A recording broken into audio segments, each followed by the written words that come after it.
नमस्कार दोस्तों, स्वागत है आपका आज के नए एपिसोड में। मैं आशा करती हूँ कि आप सब लोग ठीक होंगे।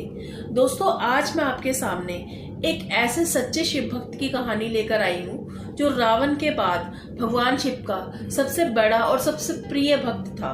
दोस्तों, उसका नाम कनप्पा था। वो कनप्पा के नाम से प्रसिद्ध हुआ। दोस्तों, उसका जो बचपन का नाम था वो थिन्ना था, और थिन्ना हमेशा ही जंगल से शिकार करके अपना और अपने परिवार का पेट पालता था। दोस्तों, कनप्पा शुरू से ही भगवान शिव का बहुत बड़ा भक्त था। उसे पूजा अर्चना और मंत्र वगैरह नहीं पता थे। वो किसी विधि और किसी नियम से भगवान शिव की आराधना नहीं करता था। दोस्तों, वो भगवान शिव को अपने दोस्त की तरह समझता था और उसका भगवान शिव के प्रति एक अलग ही प्रेम था। दोस्तों, आज मैं आपको इस वीडियो में कनप्पा की भक्ति के बारे में विस्तार से बताऊंगी।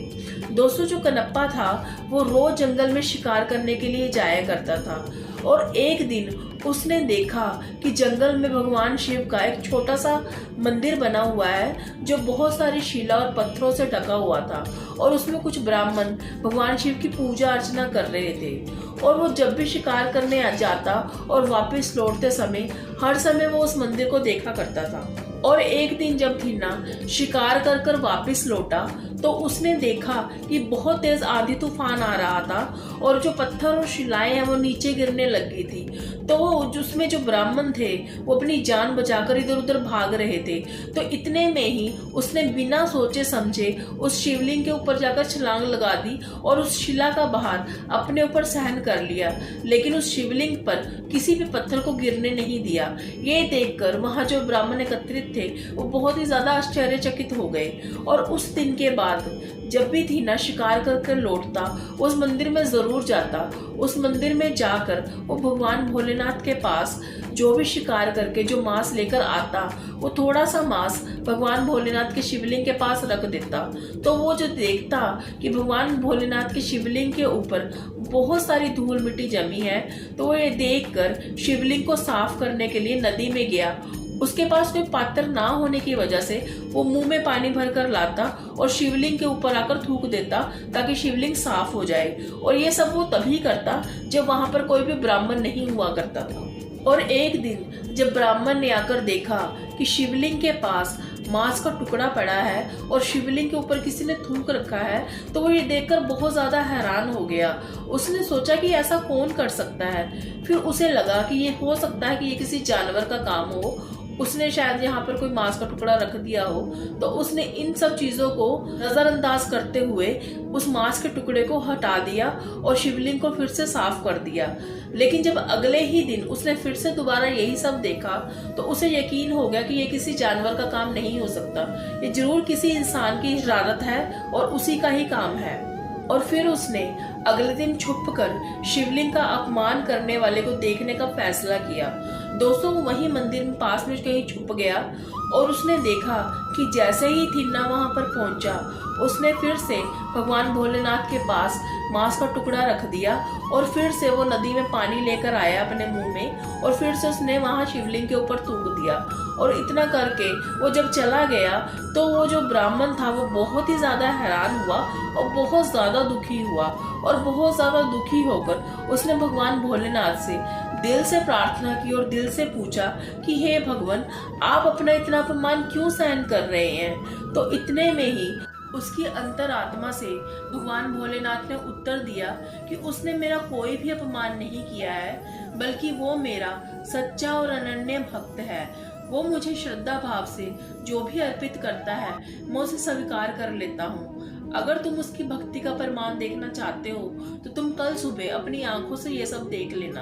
और उसके बाद वो जो ब्राह्मण था वो उसी दिन अगले दिन सुबह उसी मंदिर के पीछे छुप गया। और जैसे ही थिन्ना मंदिर में आया और उसने रोज की तरह भगवान के सामने अपना जो मांस का टुकड़ा था वो सामने रखा और उसी तरह वो रोज नदी में से जल लेकर भगवान शिव के ऊपर थूकने लग गया। उसने देखा कि भगवान भोलेनाथ की आंखों में आंसू आ रहे हैं। ये देखकर थिन्ना बहुत ज्यादा घबरा गया और वो भगवान भोलेनाथ से पूछने लग गया कि मुझसे ऐसी कौन से अपराध हो गया है जिसकी वजह से आज आपकी आंखों में आंसू आ रहे हैं। तो वो बहुत ज्यादा घबरा गया, लेकिन उनकी आंखों में आंसू रुक ही नहीं रहे थे। तो फिर उसने देखा कि भगवान भोलेनाथ की एक आंख में से खून निकल रहा है और वो ये देखकर बहुत ज्यादा डर गया। उसे लगा कि शायद भगवान की आंख में कहीं चोट लग गई है। उसने बहुत सारी जड़ी बूटियां इकट्ठी की और बहुत सारे बेलपत्र भी इकट्ठे किए और भगवान की आंख पर लगाने की कोशिश की, लेकिन उससे कोई भी फर्क ना पड़ा। खून वैसे का वैसे ही निकलता जा रहा था। उसने बिना समय गवाए अपनी एक आंख चाकू से काटकर भगवान शिव को अर्पण करने का फैसला किया और उसने चाकू से अपनी आंख काटी और भगवान की शिवलिंग पर लगा दी। जैसे उसने अपनी शिवलिंग के ऊपर आंख लगाई तो वहां से खून बहना बंद हो गया। ये देखकर वो बहुत ज्यादा प्रसन्न हुआ कि भगवान शिव को अब आराम हो गया है। इतना सोचते ही भगवान शिव की दूसरी आंख से भी खून बहने लगा और वो ये देखकर बहुत ज्यादा डर गया और उसे ये डर था कि भगवान शिव को बहुत ज्यादा दर्द हो रहा है। इसी वजह से उसने अपनी दूसरी आंख निकालकर भी भगवान शिव को लगाने का फैसला किया। परंतु उसने सोचा कि अगर मैं अपनी दूसरी आंख भी निकाल कर लगा दूंगा तो मुझे पता कैसे लगेगा कि मुझे ये आंख कहाँ लगानी है।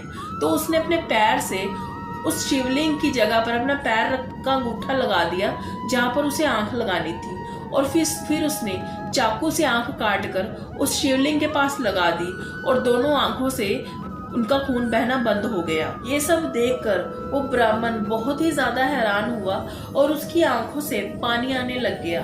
दोस्तों, इतने में ही महादेव ने अपने भक्त थिन्ना को साक्षात प्रकट होकर दर्शन दिए और उन्हें उसकी आंखें भी वापस लौटा दी।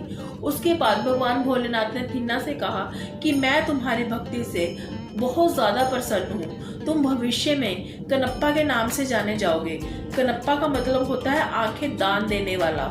तो उसके बाद भगवान शिव ने उसकी हर मनोकामना पूरी की और भगवान शिव के प्रति उसकी आस्था और भी ज्यादा बढ़ गई। दोस्तों, भगवान हमेशा अपने भक्त के भक्ति करने के तरीके को नहीं देखते, बल्कि वो अपने भक्त के सच्चे प्रेम और सच्ची श्रद्धा को देखते हैं। और ये कहानी दोस्तों यहीं तक थी।